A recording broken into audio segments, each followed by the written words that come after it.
One of the best things about Team Elevate and Renatus is we are not alone in building success. We've got We've got each other in the team. We've got our five-star affiliates. We've got our team leaders. We've got each other on Team Elevate and in Renatus across the country. We can pick each other's brains. We can ask for advice. We can ask for their experiences. And who better to look up to in our group than Michael Huggins? Here he is, a member of the President's Advisory Committee. He is a co-founder of Team Elevate. He's a best-selling author, and he's a great example of what it takes to actually succeed in life. He started out, as most of you know, working at Jiffy Lube and Sears Tire Center. Two jobs, very little time, and still, when he found Renatus, he knew that his life was going to be better at that point. He took action. He is an advocate for self-improvement, and he's here with us this morning. Michael, good morning, sir. Thank you for being here. Good morning, Mr. Heyer. Good morning, everyone, and thank you for sharing your story about retirement accounts. And guys, if you really understood the power of this knowledge that's being transferred to your guests and to your prospects, you're changing their lives.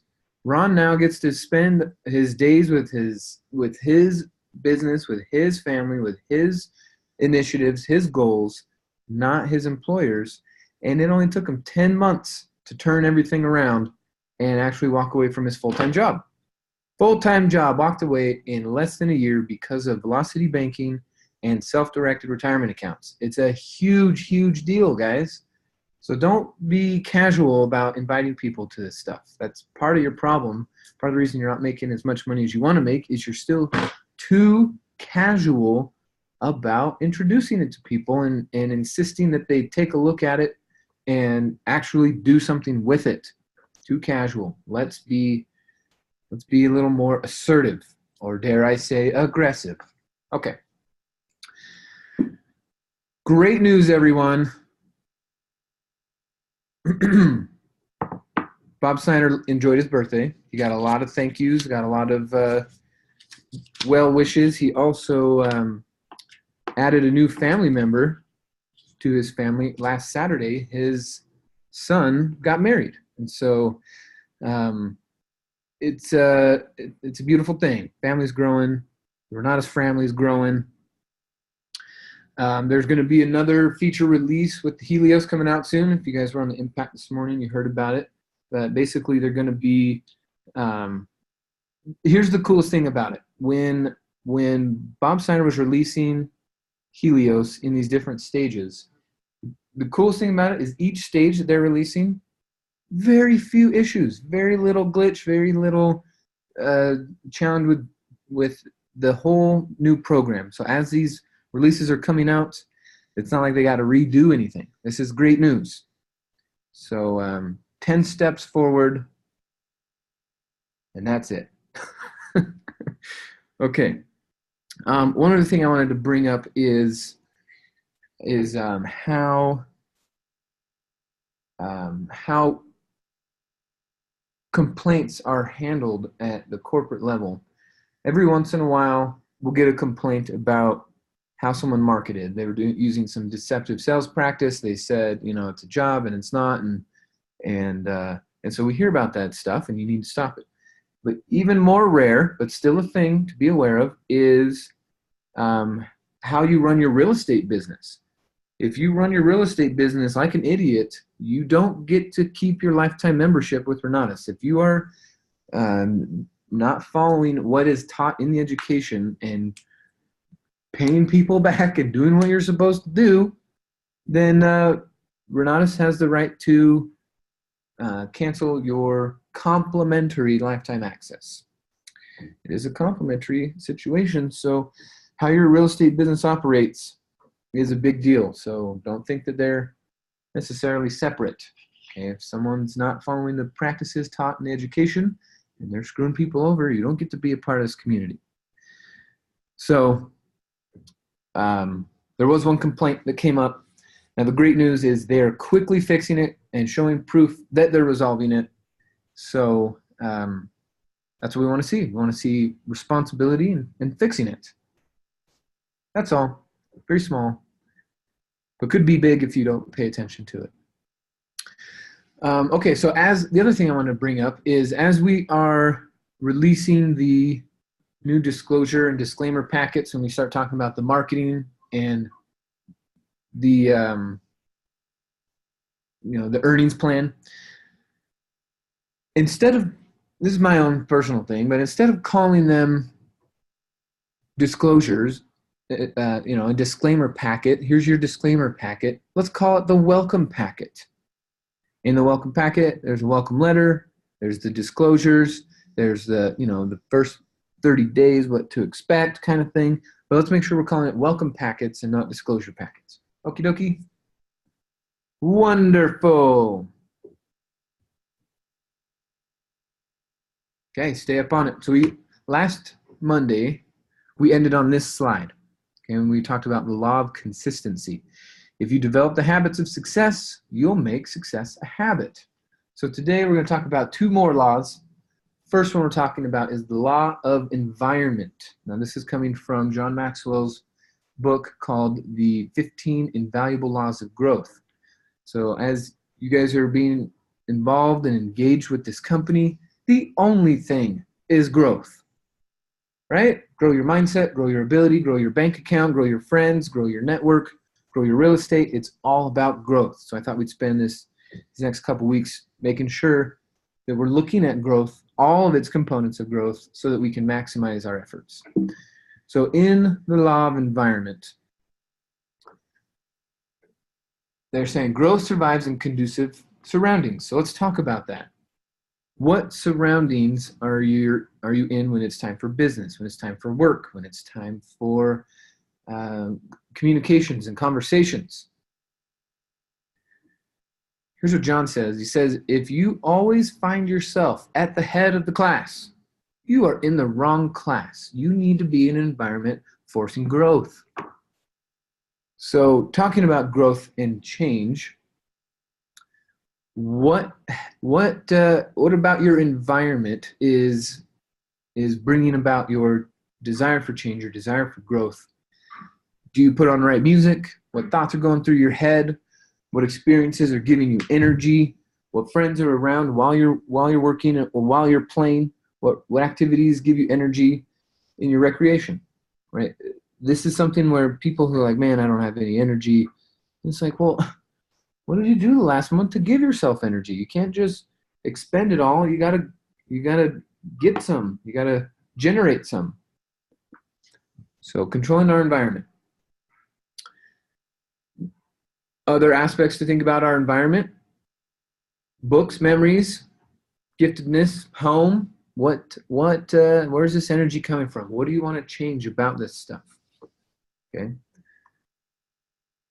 Now, as for your environment, here's what happens. If you change yourself, but not your environment, growth will be slow and difficult.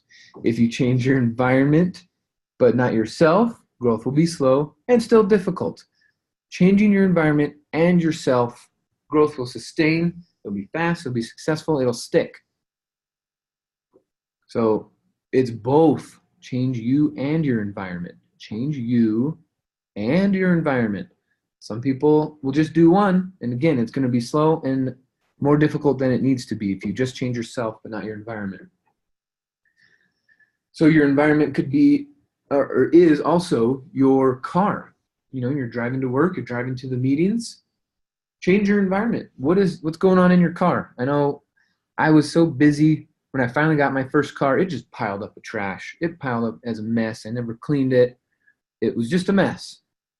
And then I realized this is part of my environment, and it's just like having a messy desk or a messy dinner table, and you're trying to figure out where you're going to eat. It's all covered. It's a mess. So here's what I did. I realized my environment is affecting my subconscious mind, and I hope you guys realize that too. And so since I couldn't really change my car with the financial position I was in, I couldn't change to a different car. What I did was I just took a bunch of expo markers and drew on my windows little messages to myself, little little quotes, little sayings. I wrote down my goals. I wrote down different, um, mantras and stuff that we're working on, day by day, and every way I'm getting better and better and stuff like that. And so just while I'm sitting in my car now and I get in there and I just see all these little messages to myself, and then I don't think about the 300,000 miles and the door that doesn't close and the locks that don't work and the bumper that's fallen off. I was changing my environment with what I could change. Now, some of you have the money, have the capacity, yet you're still neglecting some of the change that you need to be engaged in.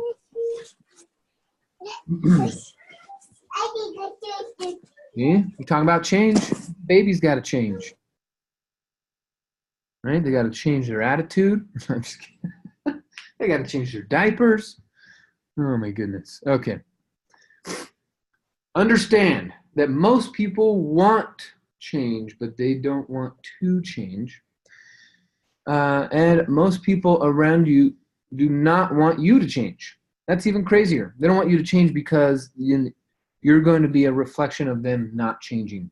And so when you stand up and you're like, look, I grew my bank account. I grew this. I grew my attitude. I grew my abilities. I grew my network. And then everyone around, well, not everyone, most people. This community is so different. But most people out in the market, out in the world, don't want you to change because they don't want to change. And if you change, you make them look bad. Think about that. You go to your company party, or you go to your family reunion or a holiday thingy, and you're out there talking, and you say, yeah, telling your friend, yeah, man, I last year I increased my income by 40 grand. I found a little business part-time, made an extra 40 grand last year. It's incredible. And you're telling your friend, and your friend's spouse overhears, and then he's like, what? They made 40 grand extra? Well, you need to get out there and go make some money. And so instead of what happens, the guy doesn't say, wow, congrats, how do I do it? He says, man, screw you. I don't need to hang around you. You're making me look bad in front of my wife, in front of my spouse, in front of my friends, in front of my kids. Whatever, you're making me look bad. It's crazy, guys. So this environment that you're in with Renatus, when you show up to the meetings, when you show up to the webinars, when you're on the calls, when you're at the house tours, you're in an environment where people do want you to change. I want you to change. I want you to grow like crazy so that you look back in this and you are an economic powerhouse, right? Where everything's under your control. That's the change I want in you, is that you're in control of your life.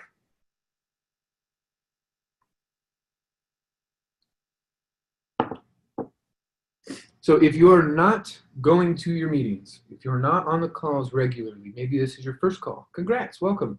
You need to be on here regularly. If you live in a city where there's a regular meeting and you're not going, you are missing out. I know there are some great, powerful justifications for not going. No matter what justification you have, the fact is you're still missing out. So we are the combined average of the 5 people we hang around most. Their attitude, their income, their health, their fitness, their general outlook on life, how they treat somebody, all of that stuff. So if you're not hanging around those kind of people, you know who you are when you're like, wait a minute, no one's here cheering me on. No one's here encouraging me to eat healthy and do some push-ups and grow my business. Then you're hanging around the wrong people. You need to change. Now, one other major key to creating change, if you guys really want it, is make your change public.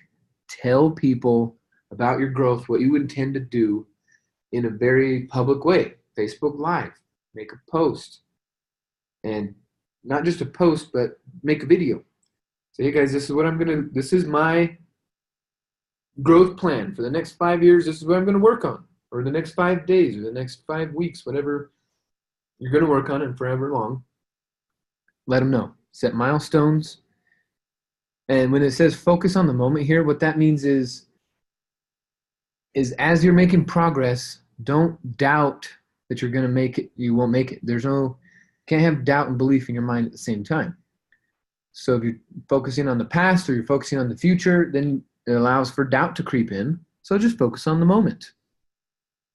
And you're going to be criticized. So irritating at first because you don't know. When you're growing, you think everyone wants you to grow. And then you get out in front and you're making some big progress. There will be some criticism. So move forward despite the criticism. Critic's going to critique. Hater's going to hate. We already know this. Okay, now as you're focusing on recruiting, this is where you can make a huge shift in your conversations on the phone and your follow-ups if you talk about our culture. Okay, our culture is more attractive than the money. Money is a part of our culture. Money is not our culture. Money is a part of it. And money attracts people to it. But why people stay is because of the culture. Okay, so when you're prospecting, when you're talking on the phone, when you're doing your follow-ups and people are like, I don't know, 20 grand, you're like, look, you're going to be in a culture where growth is modeled and expected, where change is desired, right? Where you want to change, we want you to change, we're changing, others are growing. We're in a culture where we remember that failure is not our enemy, and we're helping everyone stay excited. This is our culture where we are affirming the truth, affirming our growth, and we're always focusing forward. Some people will join just because you spend 1 minute on our culture and you remind them this is where you want to belong. What's the culture at your job? What's the culture at your other situation? Right? It's not conducive to growth, but ours is. Okay? Each person has their own individual challenges. So make sure you're telling people about your culture. Up front, if I get a really aggressive prospect on the phone, one of the first things I say is, when they say, well, what is this and what do you do? And what is this? What is this ad all about? I say, I'm glad you asked, man. This is an incredible environment for real estate investing. And in our culture, is what I say. In our culture, there's plenty of room for growth, but there is no room for ego. And so we focus on leadership and training and helping people hit their financial goals, but there is no room for ego in our culture. And I say that in the first, sometimes 30 seconds of our phone call. So let people know about our culture. If you think about your experience, there was some aspect to the culture that solidified your decision to join. It wasn't just the fact that you could make money, but there was something about the culture. So share that with people, because that's one thing that's missing. We're not talking enough about the culture. Okay, so that was the law of environment, law 6. Now, law 7 is going to be the law of design. Law of design. So we all need strategies. We all need some strategies.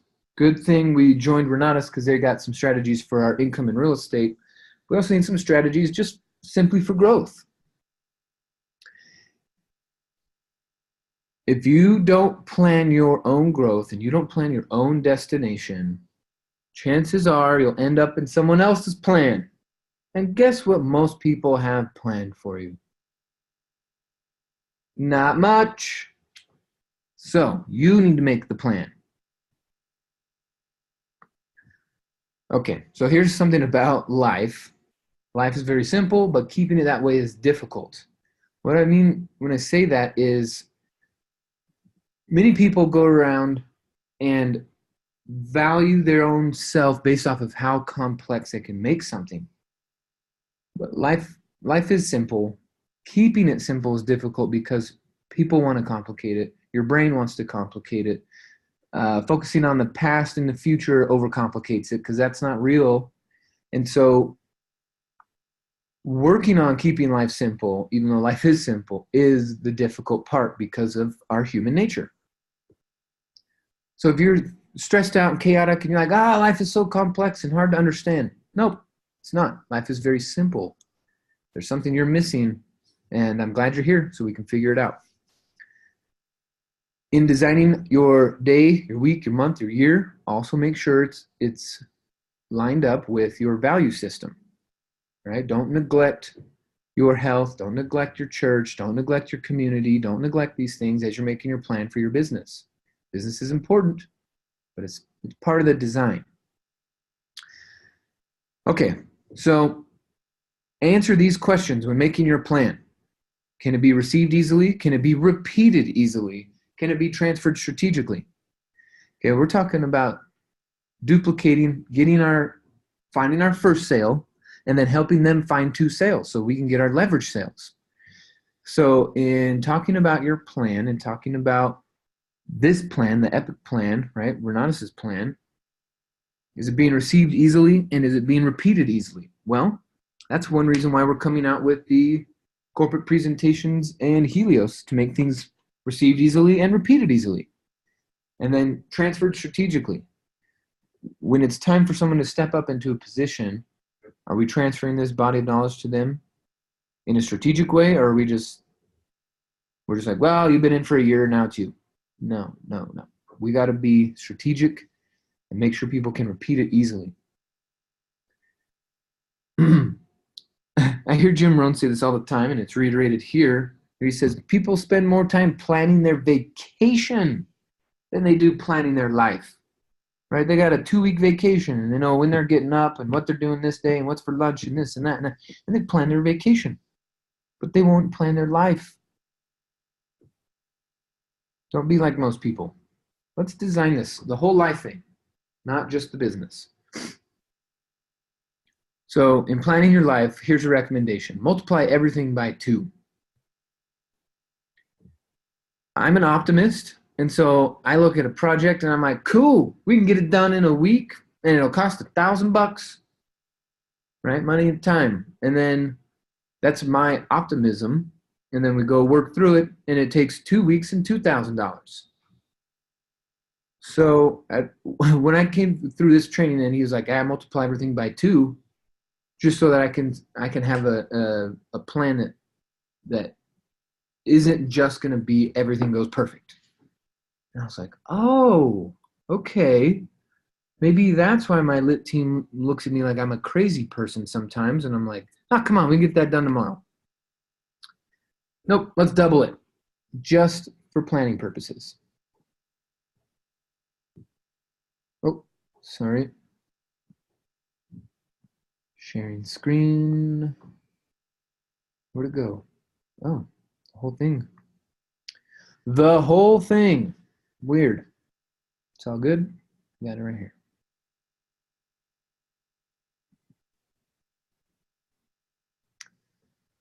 You know, every once in a while, PowerPoint just decides, I don't want to be open. You can't make me. And it's right. Okay. So here we are. Let me scroll down to where we left off. There we go. The law of design.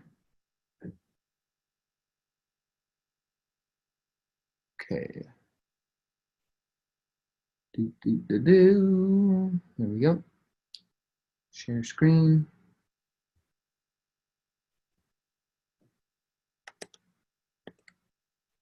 Aha. Nailed it. There we go. Law of design.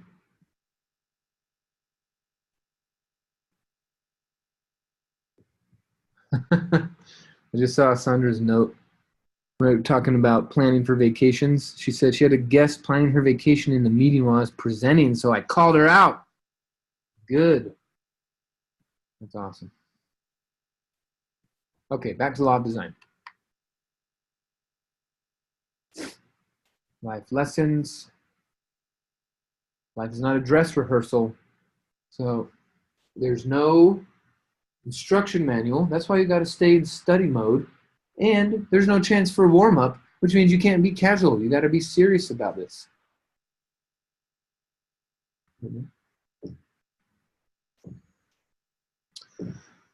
So don't be casual. Don't be casual about it. You'll end up a casualty. Let's be serious. So to develop strategies, you need to develop systems. Systems where personal growth comes systematically, where solutions are created it's something where your brain, once it finds a system, it can work on it over and over and over and becomes faster and simpler and easier. So what kind of systems do you have? One of my systems is, and gosh, I'm so excited for Helios and the reminder systems. But one of my systems I have right now is, well, there's a lot. But I do sticky notes. I organize my sticky notes based off of the color that I write them in.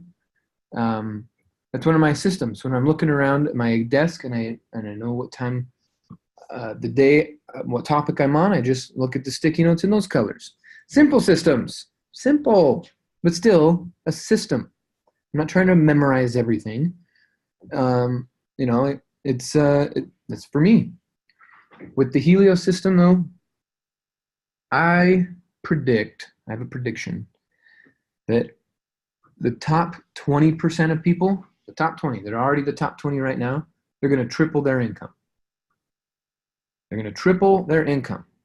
Then this middle, there's the top 20, and then there's the middle, like 30%, right? You're going from 80 down to 50%. That middle 30%, those people are actually going to hit their income goals. They said, I want to make 100,000 this year. I want to make 250 this year. I want to make 50 this year, whatever it is. Those people are going to hit it because of these systems.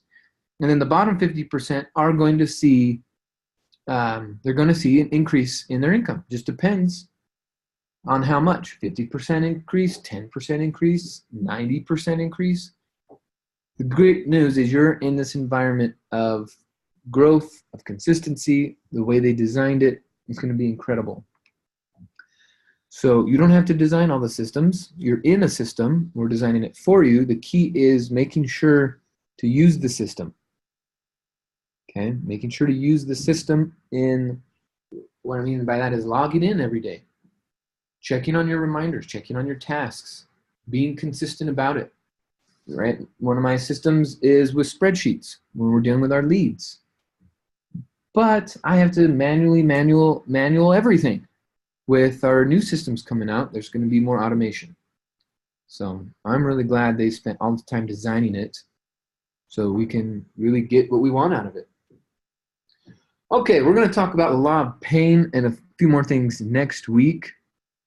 We are on law number 8 of 15. So we got a couple more sessions together on this.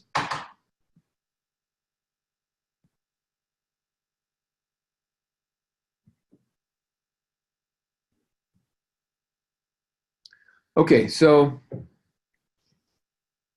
I'm going to have to end about 10 minutes early, so we're not going till the top of the hour. But I do have some time now for Q&A. If you want to come off mute, ask your question. You want to type it in, that's great. We got about 10 minutes or so. And the key to these kinds of questions is asking them in an empowering way, right? Not like, hey, why can't I this?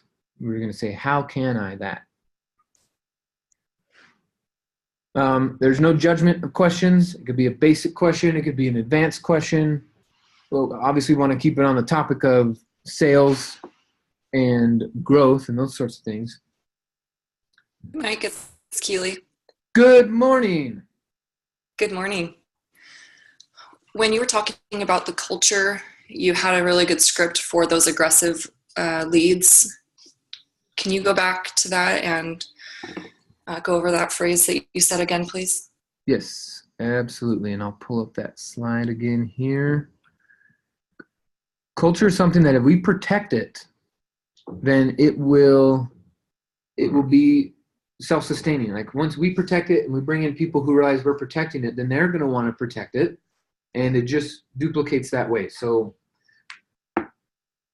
I actually texted it to someone recently, so let me just pull up the text so I say it how I want to say it.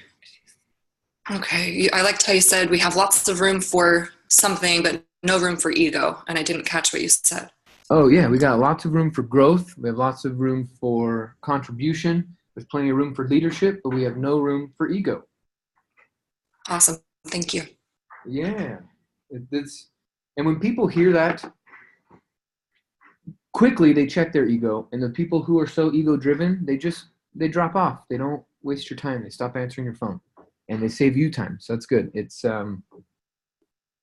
And then there's some people who because we spend just a few minutes on culture, even though we talk a lot about money, some people will join just because we said something about culture. So every meeting, every conversation, mention our culture.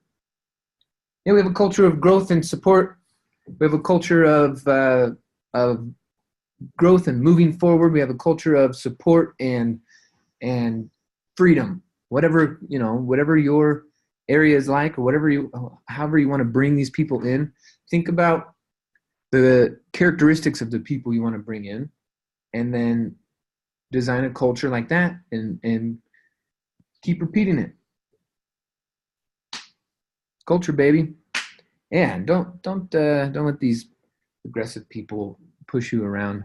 Sometimes I hang up on them, and it depends on what they're talking about when I hang up on them. But sometimes they'll just be ranting about something. I'll just hang up and say, sorry, I don't know what happened. It's probably the internet or satellite, something. Anyway, what I was saying was, now I hung up on them while they were talking, and then I call them back and say, what I was saying was. So some people, you need to do that.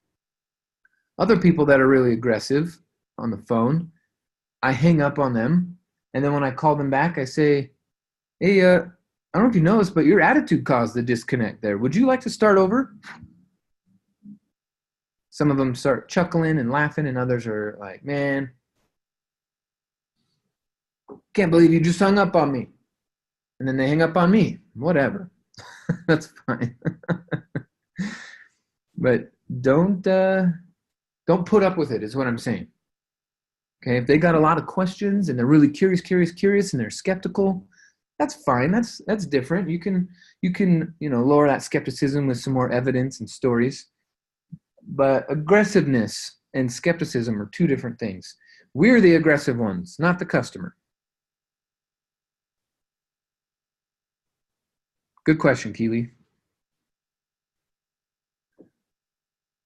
And Keely let me know this morning that she booked her transportation.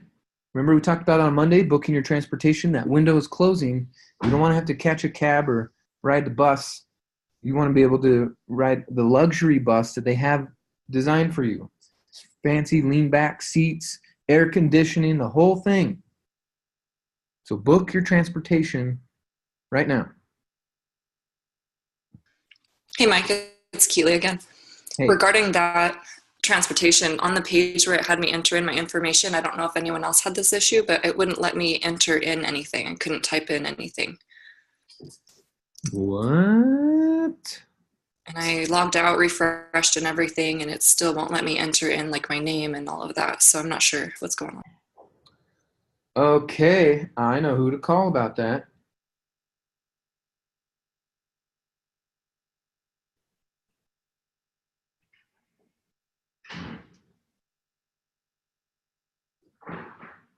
Okay, let me make a note.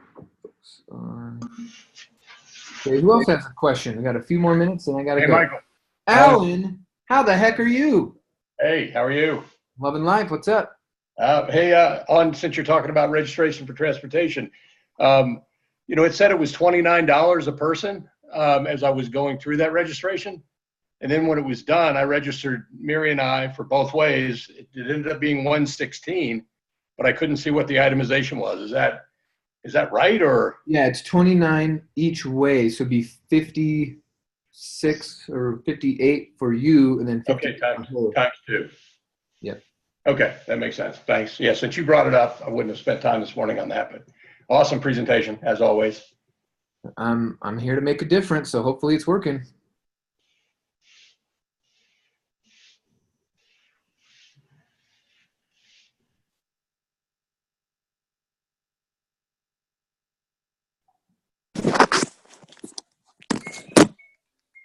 All right. Anyone else? Come on, don't be shy about asking questions. Hey, cool sunglasses, bro. Why are you wearing sunglasses inside?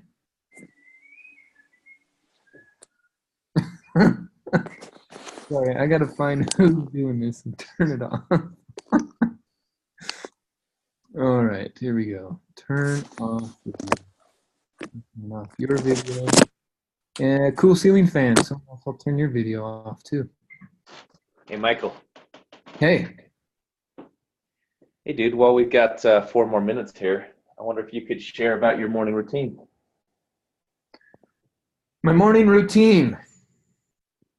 Okay. My morning routine is an attitude of gratitude right from the get-go. It was a training that Scott did, I don't know, 6, 7 years ago. It actually kind of brought tears to my eyes because I wasn't thinking it in the way he was bringing it up.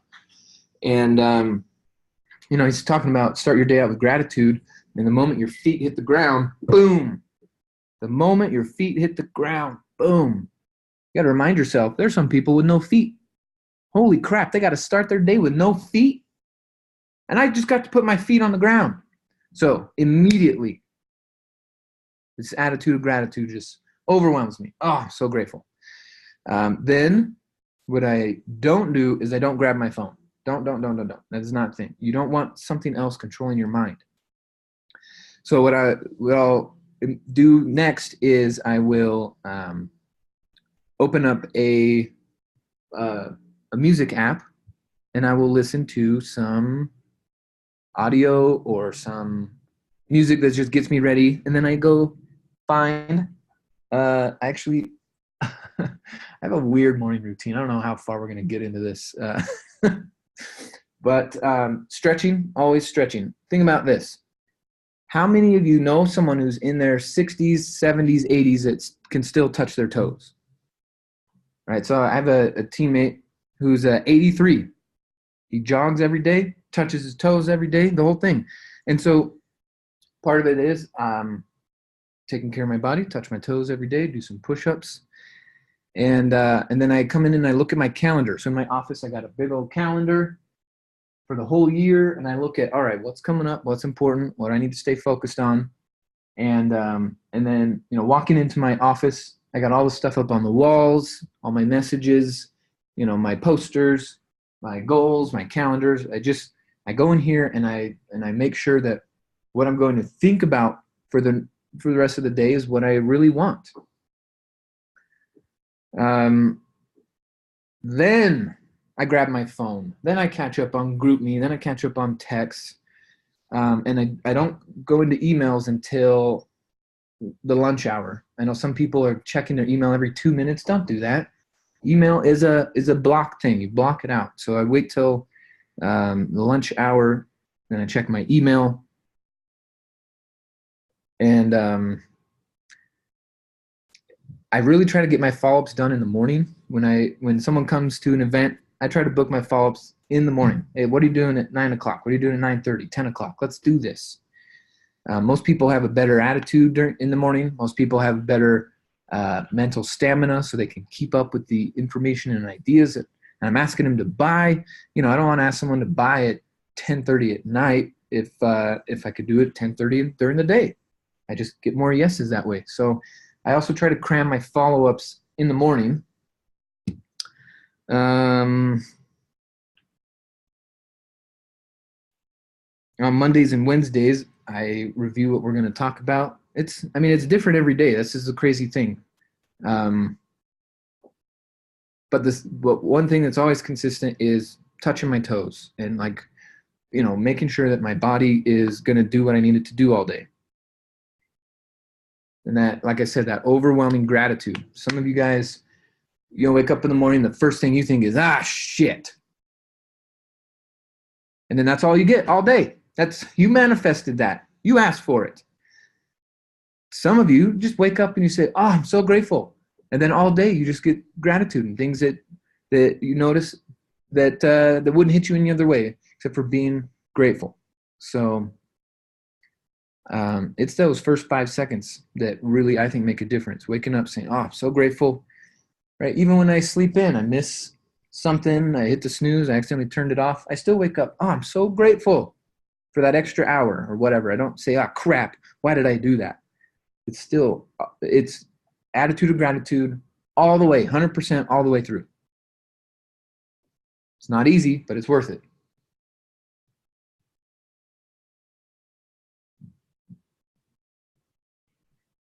Okay, guys, thanks for playing.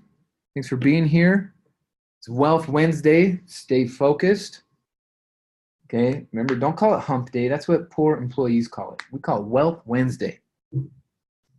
Some of you guys have your meetings tonight, so let's build big for that.